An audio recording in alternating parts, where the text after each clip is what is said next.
Hi అండి, welcome back to common రుచులు. నేను మీ శిరీష. ఈరోజు మనం చేసుకోబోయే రెసిపీ వచ్చేసి కరివేపాకు రైస్. ఇది మనకి చాలా ఈజీగా ఫాస్ట్గా అయిపోయే లంచ్ బాక్స్ రెసిపీ అనే చెప్పచ్చు. ఇంక ఇది ఎలా చేసుకోవాలో చూసేద్దాం. ముందుగా స్టవ్ ఆన్ చేసుకుని ఒక కడాయి పెట్టుకోవాలి. కడాయి హీట్ అయిన తర్వాత 1 టేబుల్ స్పూన్ ఆయిల్ వేసుకోవాలి.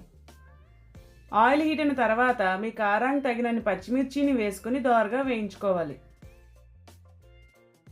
ఇలా వేయించుకున్న తర్వాత 1 కప్పు శుభ్రంగా కడిగి పెట్టుకున్నట్టు కరివేపాకుని వేసుకొని బాగా వేయించుకోవాలి. ఇలా వేయించుకున్న తర్వాత స్టవ్ ఆఫ్ చేసుకొని పక్కన పెట్టుకోండి. కరివేపాకు చల్లారాక ఒక మిక్సీ జార్లోకి ట్రాన్స్ఫర్ చేసుకోవాలి.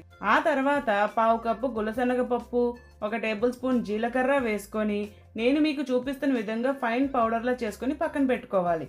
ఇప్పుడు స్టవ్ ఆన్ చేసుకుని కడాయి పెట్టుకోవాలి. ఆ తర్వాత 1 టేబుల్ స్పూన్ ఆయిల్ వేసుకోవాలి. ఆయిల్ హీట్ అయిన తర్వాత 1/2 టేబుల్ స్పూన్ ఆవాలు, 1 టేబుల్ స్పూన్ జీలకర్ర, 1 టేబుల్ స్పూన్ పల్లీలు వేసుకొని దోరగా వేయించుకోవాలి. ఇలా దోరగా వేగిన తర్వాత మనం ముందుగానే ఉడికించి చల్లారి పెట్టుకున్నటువంటి రైస్ని వేసుకోవాలి. ఆ తర్వాత రుచికి సరిపడంత ఉప్పు, 1/2 టీ స్పూన్ పసుపు, 1/2 టేబుల్ స్పూన్ జీలకర్ర పొడి, 1 టేబుల్ స్పూన్ ధనియాల పొడి, కొద్దిగా కారం, అలాగే మనం ముందుగానే మిక్సీ పట్టి పక్కన పెట్టుకునే కరివేపాకు పొడిని వేసుకోవాలి. ఇలా వేసుకున్నాక రైస్కి ఈ పొడి బాగా కలిసేలా కలుపుకోవాలి. అన్నట్టు మరొక మాట, నా వీడియోస్ నచ్చితే సబ్స్క్రైబ్ చేయండి. మరెన్నో రెసిపీస్ మీతో షేర్ చేసుకుంటాను.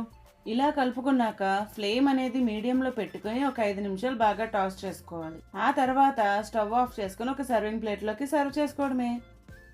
అంతేనండి, చాలా సింపుల్గా అయిపోయి లంచ్ బాక్స్ రెసిపీ కరివేపాకు రైస్ రెడీ. ఇది మీరు ట్రై చేసిన తర్వాత ఎలా వచ్చిందో నా కామెంట్ బాక్స్లో కామెంట్ చేయడం మర్చిపోకండి. అలాగే వెళ్ళే ముందు నా ఛానల్ సబ్స్క్రైబ్ చేసి వెళ్ళొచ్చు కదా. అమ్మ వంట నచ్చితే లైక్ చేయండి, షేర్ చేయండి, కమెంట్ చేయండి, దాంతో చేయండి.